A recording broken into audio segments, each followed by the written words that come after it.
Occidente registra las tasas de natalidad más bajas de su historia. Los padres aseguran que les gustaría tener más hijos, pero no pueden. Los jóvenes retrasan el momento de formar una familia debido a la inestabilidad económica. La falta de conciliación impide atender a los dependientes y penaliza a las mujeres. La pandemia de coronavirus ha añadido estrés a las familias y la crisis ha agravado la situación. A pesar de todo, puede que este sea el momento en el que la familia esté más de moda que nunca y que no todo sea negativo. Hablamos con 4 expertos que miran al futuro con optimismo y que aseguran que invertir en las familias es invertir en toda la sociedad.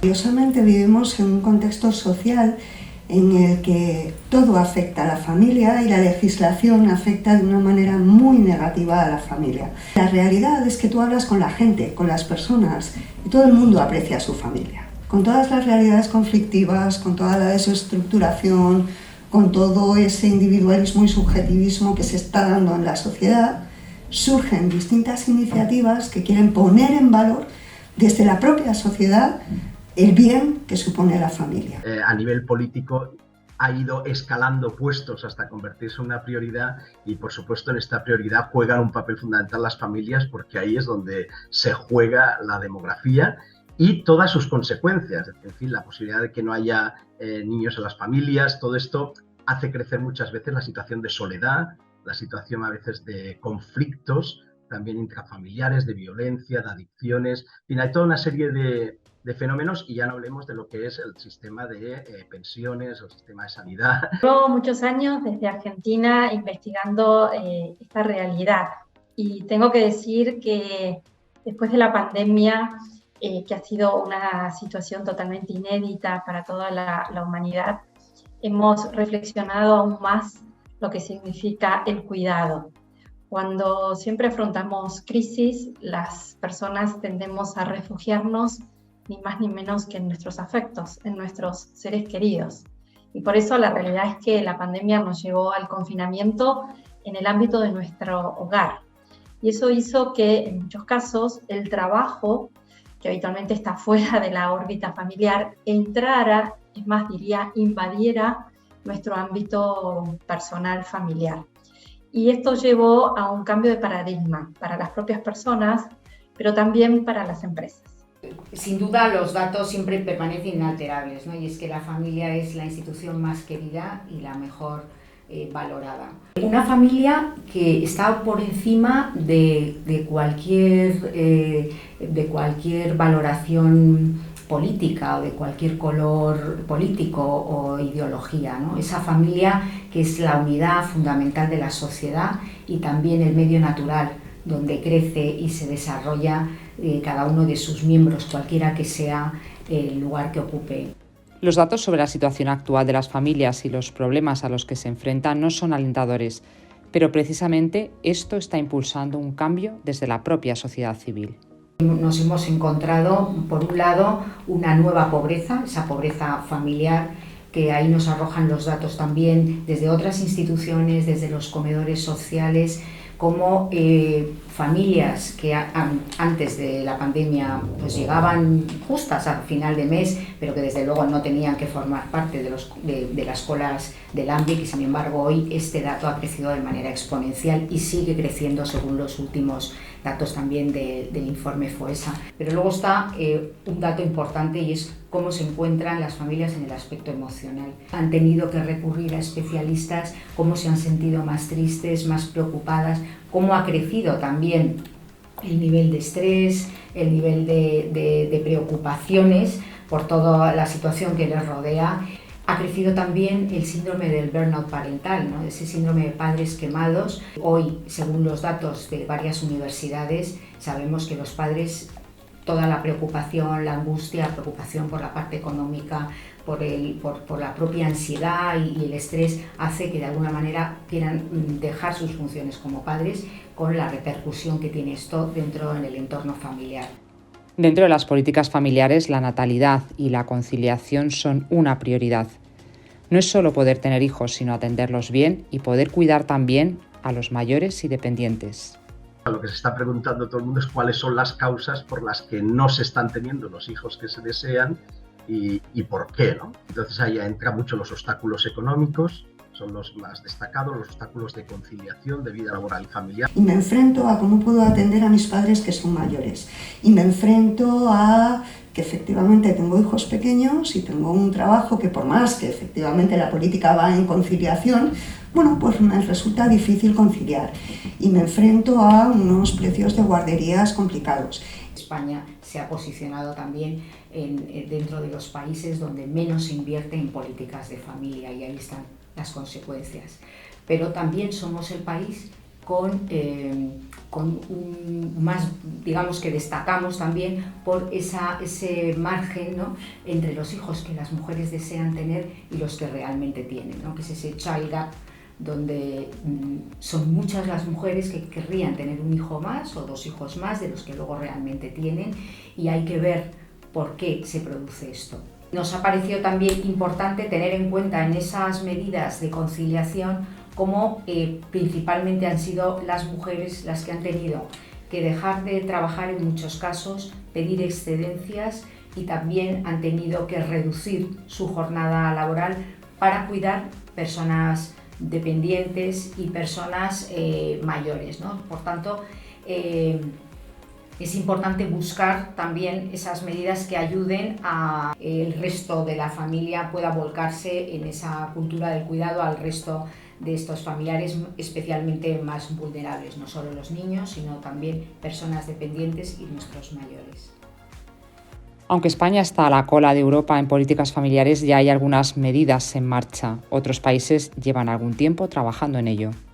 Hungría, por ejemplo, está incorporando a los abuelos de una manera activa y trayéndolos otra vez a un cierto mercado laboral. También hay un sitio, una región de Europa que también es líder, si uno quiere fijarse, que es Trento, la provincia autónoma de Trento, en Italia, que tiene bastante autonomía financiera y hace unas políticas familiares también muy punteras.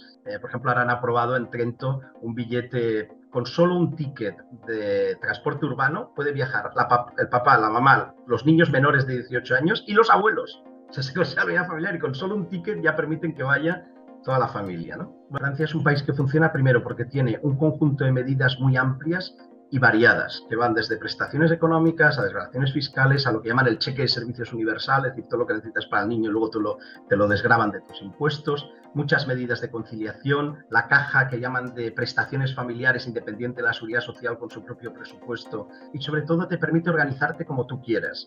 Que quiero yo quedarme en casa cuidando al niño y reducir horas de trabajo o salir del trabajo durante un tiempo, no te preocupes. Te compensamos la pérdida de salario pues con ayudas económicas. Que quiero seguir trabajando, no te preocupes.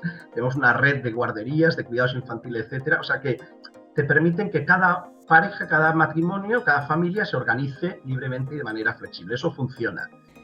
Algunas voces reivindican también el papel de las empresas, a donde no llegue aún la legislación, que se adelanten las compañías. El trabajo que hago en Argentina desde el año 2009 pone como centro a la familia del colaborador como un nuevo stakeholder de la empresa. Y muchas empresas aquí en Argentina y también en la región se van adelantando a lo que después son políticas públicas o una legislación. Pongo como ejemplo, Argentina tiene una licencia de paternidad para los papás solo de 2 días, que como digo es totalmente insuficiente. Es una realidad que desde la política pública y la legislación habría que cambiar. Pero para que eso pase, el fenómeno de aquí de Argentina es que muchas empresas se están adelantando a ese cambio de ley, ofreciendo licencias extendidas a los papás. A pesar de todo, las medidas económicas no siempre tienen el efecto esperado y por eso los expertos hablan de la necesidad de toda una transformación cultural y laboral. Hay que advertir que existen algunos frenos o barreras que pueden estar en las propias personas, también pueden estar en las propias organizaciones e incluso en la propia cultura, ¿sí? Vuelvo a poner como ejemplo esta realidad de acompañar a los papás cuando tienen un nuevo hijo. La realidad es que si no se trabaja sobre aspectos más bien culturales, puede estar el beneficio, pero las propias personas no lo terminan tomando. Es cierto que para eso necesitamos dar un vuelco a toda la mentalidad social, pero personalmente la gente lo hace. Entonces, solo necesitamos que eso que se hace en círculos menores, no por su importancia, sino numéricamente, trascienda y llegue a la sociedad en su conjunto. Si se trata de diseñar una sociedad pro familia y no solo de implementar políticas aisladas, no se puede dejar de lado el papel de las mujeres y la situación de los jóvenes. Vemos que las mujeres tampoco acceden a veces a la maternidad porque hay un mercado laboral diseñado hoy por hoy todavía exclusivamente para los varones. Por lo tanto, es importante que esa conciliación lleve aparejada una verdadera corresponsabilidad y habrá que apostar entonces por medidas de responsabilidad parental compartidas que ayuden a que los varones también puedan integrarse dentro del hogar. Y es que sin duda no podemos olvidar que la franja de edad para ser madre coincide también generalmente con la franja de edad que tenemos las mujeres para podernos promocionar en los trabajos. Luego habrá que ayudar en unas medidas que favorezcan el que la mujer que quiera ser madre pueda serlo de manera libre. Realmente ya no se trata solo de tener más hijos, sino de cuándo tenerlos, ¿no? Porque la edad media en la que se tiene España el primer hijo ahora mismo son los 33 años de edad. Entonces, en Japón, por ejemplo, ha habido una ciudad que ha hecho una política basada en los jóvenes.